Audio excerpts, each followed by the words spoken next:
waxaan gudoomiyaha gobolka Banaadir ugu bishaareynaayaa inuu berrito warqad ka heli doono xafiiskayga taasoo lagu amri doono inuu shaqaalaysiiyo 1,000 dhalinyaro ah oo degan magaalada Muqdisho.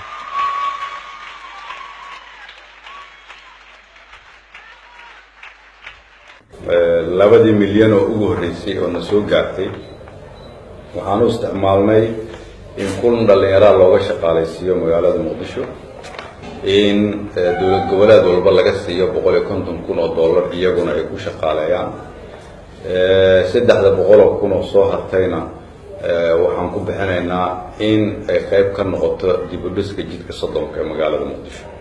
macnaheedu waxay tahay annaga waxaa noo muhiima in dalka dib loo dhiso in midowga Yurub ay qayb ka yihiin dalka dib loo dhiso waan soo dhaweynaynaa.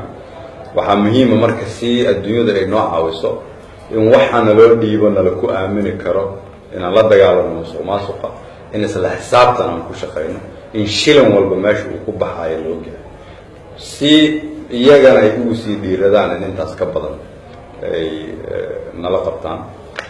waxaa ku qoran warqadan lacagaha sanadkan iyo kan soo socda waxyaabaha loogu talagalay lacaga badan laakiin hadda ay bilow tahay.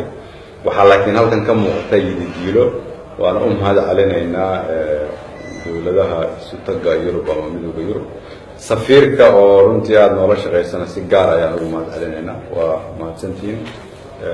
haddii ay wax kala soo kordhaan gadaal aan idinkaga sheegi doonaa laakiin tani waxay u muuqataa inay tahay yididiilo u soo kordhay ummadda Soomaalida. waa mahadsantihiin. wasaaraha xukuumadda federaalka Soomaaliya mudane Xasan Cali Khayre ayaa uga mahad celiyay midowga Yurub taageerada buuxa ay siiso Soomaaliya kana warbixiyay halkay ku baxayso $2 milyan oo midowga Yurub ugu talagalay inay ku kabaan miisaaniyadda dawladda.